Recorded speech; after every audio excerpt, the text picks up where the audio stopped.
Let's welcome to the Raw recap somebody who is, I mean, I feel like he's made a lot of news tonight on Monday Night Raw. Sheamus joins us on the show. Sheamus, what's going on, man? What's the crack? I'm good. I just want to make the screen a little bit bigger. Sam, give me a sec, mate. I Yeah, don't like yeah. having full windows in this place. What's the story? You know what I mean? Huh? Yeah. Oh, I moved the camera again, did I? Don't worry about it. Technology. Minter, you should be good at this stuff. What's going on?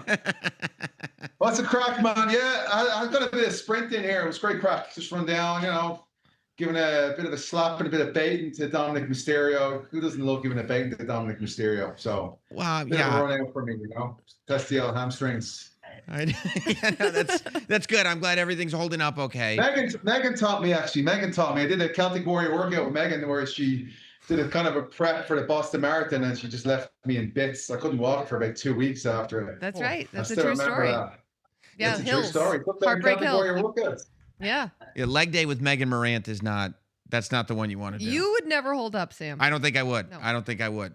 But I don't think I'd hold up for many workouts. However, before we get into Dominic, I gotta ask you, Sheamus. The news just broke. I mean it busted my bracket already that I had already crafted. But of course, like 2 nights ago, we find out this 16-man tournament is going to go down over the next however many weeks to determine who is facing John Cena in that final match.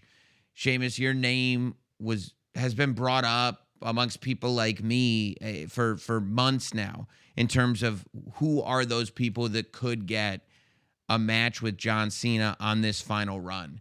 The idea that you're in this tournament, the idea that the possibility is there for you to have John Cena's final match. How meaningful to you is that, and what would it be like for you to be able to wrestle John Cena at this phase in the game? I think it's very meaningful. Obviously, we go back to 2009. We had that match at TLC when I shocked the world and became one of the fastest ever WWE World Heavyweight Champions by beating them, putting them through a table. And like that itself launched my career to a whole new level and put me on the map right away. I remember like it was like must have been 1,000 interviews I did. No one expected me to win that, and I obviously like I'd love to repay the favor, for like what was done for me, like the opportunity to face him, beat him. But like I love to like full circle, like give him the match he truly deserves on the way out on his last match of his retirement year. I think that'd be incredible. I just, it's like I learned a lot from John. I learned an awful lot really, really quickly. I was lucky to get into that position. When you get in that position, you got to make sure you make the best of it. And that's exactly what I did. We wrestled pretty much every single night on live events. We're on the road 5 days a week. And it really was a baptism of fire. But yeah, I've taken 2 WWE titles off John. And what better way for him to send him off with the banger of all bangers? The goat of all goats goes out with the banger of all bangers. How about that for a line, mate? Just send him off into the sunset with the greatest match he's ever had. I mean, it would be amazing. And I think that it's a great point you bring up because I think that, people have been watching you for so long. I think they might forget, or maybe they weren't watching, or maybe they weren't around, but I certainly was watching when you first came on the scene. I certainly was watching when you first won the WWE Championship, and you can't overstate that. Nobody thought you were going to win. It seemed like you were just one of these big guys that was being built for John Cena to beat and move on to the next guy. John Cena talks about opportunities and the opportunities that he had, but throughout his career, I think he provided opportunities to people like you and a lot of others. When you think about how early you were in the game when you got that victory versus the person that you are now, the person that's capable of doing what you are now, is it even more mind-boggling to know that you got that when you were as young as you were? Yeah, I think when I look back and it obviously came so fast, like that was the goal for me always, was to not just make up the numbers, but to be successful and obviously win the WWE World Heavyweight Championship. That's the creme de la creme. Like, I grew up watching this. I grew up watching this sport, the entertainment, whatever you want to call it. Like I watched. I didn't miss. I didn't miss Saturday Night's Main Event. I didn't miss I'm trying to think the Saturday morning shows that, and all the way through to like the new generation, all the way up to the Attitude Era. Like I was a massive fan, and that's a dream everybody has who watches WWE, and it came through really, really quickly. And was I ready for it? I definitely was green, man. I definitely was I was definitely green for sure. And I was learning on the fly, and I was putting everything I possibly could into it and just trying to like just kind of keep it going. And I knew I had intensity that nobody else had. And that's really what I've like that's kept me going, kept me unique, as well as my skin color and red hair and all that stuff. It's my accent be Dublin, but I think that the intensity is something that I've always like really kind of leaned into. And that's really what kind of sets me apart. And that's I feel why I'm still in the game. Like, people talk about John Cena, like, retiring. Like, well, I think he's like a year older than me, and I feel like I'm just getting started. Like last week I was in there with JD, man, and just ripping it up. Like, when I first came here, there was a couple of people that were like, they were just kind of phoning in on their merits. And just kind of like doing whatever they can, and they knew they were here a long time. And I looked at it and I said, the day I don't go out there and give 110% or give everything I possibly have in every single match. I don't care if it's a Raw, SmackDown. I don't care if it's an NXT. I don't, it's main event that they take before the show. I won't go out there and not give everything I have in every single match I have, and especially with my neck. Like my neck, I felt like my neck. I was written off. So every match I have, every time I get out there, even tonight running out and bleeding me and bleeding Dom and knocking the bollocks out of him, I still get that crazy kind of like adrenaline rush, because every bleeding day is a gift. Every time I get out, I'm still going. I've still got it. I still train very hard. I still batter everything. I beat that out. You know what I mean? I'm just like, that's how great I feel about this business. And then we talk like the King of Strong style, and like we had a match when I came back from that neck injury and I wasn't ready, but I feel like that's another banger. I just want to have banger after banger, mate. It's not just a line, it's not just a slogan, it's a way of life I have. It's what I do in the ring, and that's what I want. Like Shinsuke is I know it's gonna be there with Shin. Shin is awesome, and I know he's gonna bring that intense, gonna bring that physicality, and I want to go through him to go on to the next guy, to get to John Cena. That's where I'm at. And I've been calling out John for a long, long time. And I love the fact he's made this tournament, because now everybody gets an equal opportunity to face him in his last match at Saturday night's main event in Washington, D.C. Yeah, we lost you for a second right there in the middle, but I know exactly. I think I know. What's it lose me on? What's it lose me on, Sam? I'll repeat it. No, I think I know exactly what you were saying, and it kind of led into what I was going to ask you anyway. The fact that like you're so right about, and it translates to us watching, that you go out there and you never go out there, especially right now, especially this version of Sheamus. You never go out there without leaving it all in the ring, and we can all see that that's what you're doing. And I think that means way more now than it did before, because you have more to give and you still give it all. The fact that Shinsuke, like you just said, the King of Strong Style, is the guy that you're wrestling in this first round, and the fact that it is that John Cena tournament, all of these matches in this tournament have that sort of John Cena aura about them. We all know what this is for. Do you think once you get there next week, you're going to be realizing like, okay, this is even more than ever before? If every single time I go out there, I give 110%, tonight's 125%. Yeah, it's everything. Like, look, John is like, as I said, he's won more world championships than anyone else ever has. I have one goal left, and that's the Intercontinental Championship. And maybe because I've been so like wrapped up in it and just so obsessed with it, it's eluded me. But that was my ultimate Grand Slam champion moniker that I really wanted. There's no way at this stage. I am a realist. There's no way I ever feel like a match John Cena's the amount of John's world titles that John Cena has reached. But it's been a long time since I've been in there with Cena, and yeah, every day I'm proving myself. So again, I'll go out there on Monday and I'll prove that I am the best. I'll prove that like nobody can touch me in that ring. I'll prove that if you want to go, you better keep up with me. And I'll the same mentality. I'll go in to go through Shane. Like, throw everything at me, fella. I want you to throw everything at me. I don't want any easy passes in any rounds. I want to earn every single round. And I'm looking forward to throwing those bleeding forearms and everything, because I am ready. I'm geared up. And I want that match.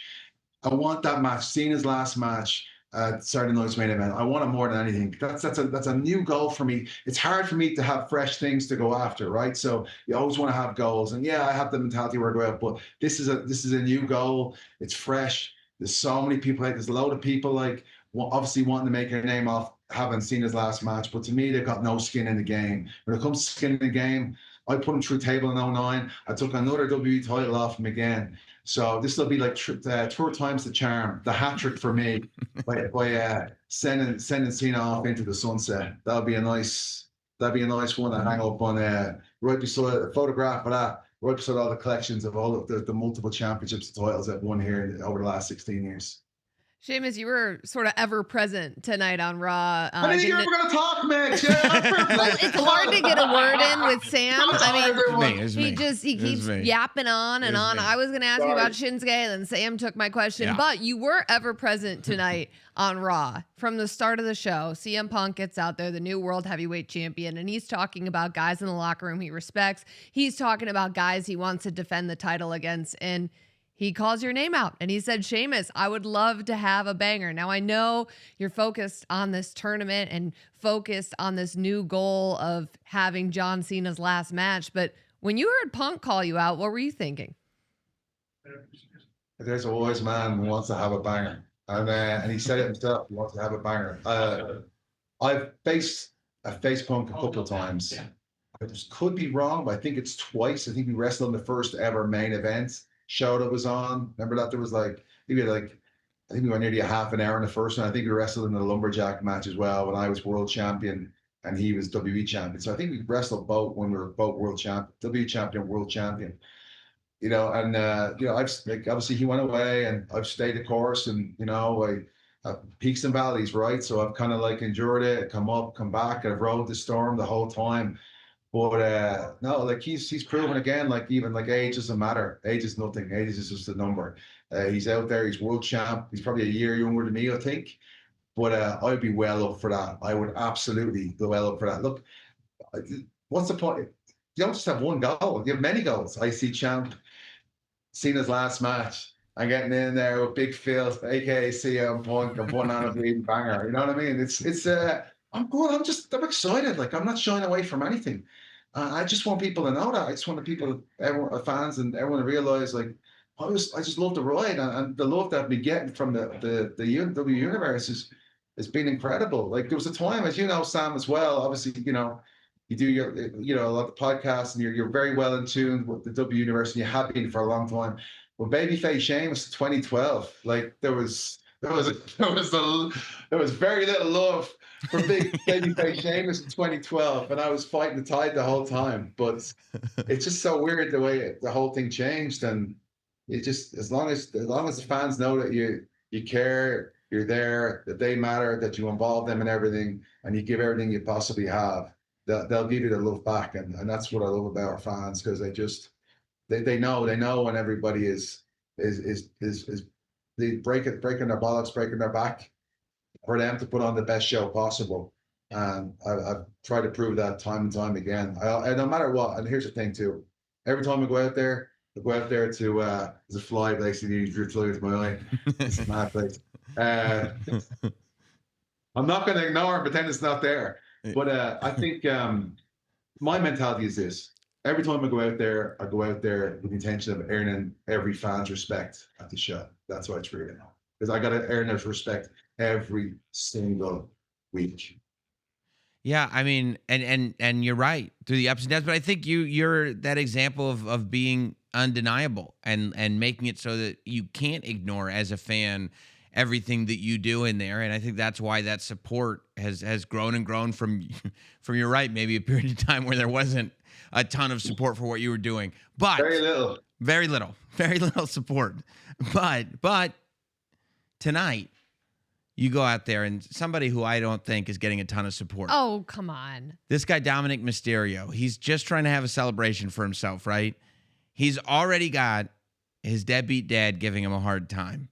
Now he goes out there because the Judgment Day is giving him a hard time. He tries to do right by his friends. He's not the one he brought the shillelagh out, but that was Finn Balor who handed him the shillelagh. And then all of a sudden he turns around and he's got to deal with Sheamus. I mean, what was the deal with that? Why would you attack Dominic? Oh, he's just in the way. That's all it was. It wasn't personal. He's just in the way. When he pulled me off the apron, then he made it a little bit personal. But he's just in the way, you know. Like, you know, when you're on a bike and you're cycling down a cycle lane and somebody walks in front of the bike and you hit him, and it's just in the way. You got to move it out of the way. You know what I'm saying, Sam? I guess so. It just happens. Debris on the road. What are you gonna do? You gotta clear it out to get straight to where you need to go, which was for me, Finn Balor and JD McDonough for what they did last week. I will say this, and this is the side. I will say this. Sorry, Meg. Go ahead, Meg. Oh, I was just going to say, but as someone who is obsessed with the Intercontinental Championship, you even said it earlier here. Have you at all found Dominic's reign a little bit disrespectful, the way he's been using underhanded tactics in order to continue his title reign? Stop. Honestly, I haven't really thought about it too much. I get where he's at. Does everything he can to win. I understand that. He's not the biggest, he's not the most physical guy. He's definitely very, very athletic, and he's definitely got a great. He's smart. You know, he knows exactly what he's doing. He's always a couple of steps ahead. But I haven't really thought about it, like ever since after the last Intercontinental title the failure. I think there's been about 12 or 11 in a row now. I think it's a record. I kind of just started away because it's starting to consume me a little bit. But today was nothing about the IC title. Today was just he was in my way and I had to move him. Sorry, no. But if you hadn't pulled me off the apron, mate, I probably would have left well alone. But it is a great example. I've watched people get run over by bikes in that bike lane, and it's like they didn't mean to hit you with the bicycle. It's just that why were you standing there? That's the bike lane. You enjoy watching that type of stuff. Well, you're not supposed to be standing there, you know? You're not supposed to. Exactly. In the way, you're coming through. That's right. Get out of the way. That's right. I will say one other thing just as well. That I know this is probably it's not related to John Cena. It's not related to the IC title or Shinsuke, which we talked about. But, the last couple of years, I've had a chance to grow something and build something that's been amazing, which is Celtic Warrior Workouts. Megan obviously was on the channel. Sam, you're welcome to come on anytime you want. Yes. It would be great. The beauty of it is there's no ego on me. It's all about doing the other person's workout and making them a big deal. And I've been very lucky and blessed to have a lot of superstars on there and male and female. But the biggest thing for me is just seeing the amount of responses from people who have just had their whole lives change, which I use that slogan, brave change. Seeing them the comments of how they're they didn't know they wanted to get in shape, they wanted to get fit, and they just didn't know how. And then they obviously started watching workouts of Randy, Cena, Becky, Bailey, dare I say it, Dominic Mysterio, Finn, JD, they're even in there. So I don't discriminate against anybody. Obviously Jade Cargill, unbelievable. And of course, Lyra Valkyrie's standing right here. You want to come over and say hello, Lyra? Lyra just waiting for me to say her name. Look at her. There she is. Lyra! He was going to say my name anyway. Of course I was. She recently got engaged, didn't you? Congratulations. 26, 27. It's only a baby. It's only a babo. Babo, didn't it? What we say in Ireland? Babo is baby, right? So it's been great. And Lyra, of course, the best of all, because I nearly killed her when I did that handstand against the wall. So basically every workout I do, I look like a bleeding muppet and everyone else looks like a superstar. But that's the beauty of it. It's just to encourage people to work out, show some good content, find some new stuff about the talent I'm working with, people I'm working with, and it just gives us a whole new life. People are very relaxed in it. It's been incredible. It's you talk about titles, Celtic Warrior Workouts has been one of my biggest achievements, and one thing I'm very, very proud of. Megan, of course, almost killed me running up that hill. But Sam, you're up next, mate, whether you like it or not, because I will find you. Oh my God. I will find you. Okay, that's very, very intimidating. What was that? I'll find you and I will kill. No, I will. I will work out with you. I will find. Sorry, Liam Neeson's line coming in there. I'll find you and I'll work out with you. I can't wait to do it. You might make history as the first time. Sam Roberts is taken 4. I'll do it. We got to do it. I think Sheamus is going to show you up at your own workout. No. Yes. What is your favorite workout, Sam? What's your favorite workout? I mean, people would not believe this, but I do exercise at a strongman gym in New York. It's a real strong. Yeah, it's a real small strongman gym. It's just no cardio, just lifting. And it's called New York Strong. I knew there was a reason you shaved your head. I knew it. One of those big bodybuilders, you know what I mean? All those powerlifters have like this certain aura. They got the beard, they got the shaved head to make them harder. That's why Sam shaved his head. That's right. I was going to ask you that question. Yeah. Are you going to come? You going to come? I'll come, yeah. Like, we spent a little bit of time in Jersey City. My wife's from there, so we make our trip across to the city. So I'll come. Yeah, we can shoot the workout there, no problem. Perfect. We'll do it. Megan can be there as well. She can kind of like, she can orchestrate the whole thing. I love it. There we go. Yeah. You'll come? Yeah, I'll be there. That sounds fantastic. Well, Seamus, then I can't wait. We'll have part two. We'll have part two in a powerlifting gym. That'd be great. You Amazing. deadlift? I deadlift. You deadlift? Yeah. What's your deadlift? My PR deadlift is 330 on a straight bar. Oh, that's great. What you weigh? I weigh 170. That's incredible. You know, back in the day, everyone used to go, "What's your bench? What do you remember? What's your bench?" Yeah. Now, like, "What's your deadlift?" Deadlift's a lot of fun. Deadlift, but that day I did 330. I mean, I was destroyed for like 3 days after that. I was feeling it, but it was great. I still did it. Seamus, sounds about right. You are the best. Appreciate you making the time. Congratulations on getting in the tournament. Congratulations on everything, and I can't wait to talk again soon. Thank you, Seamus. See you Monday. It's gonna be a banger. After banger. After banger.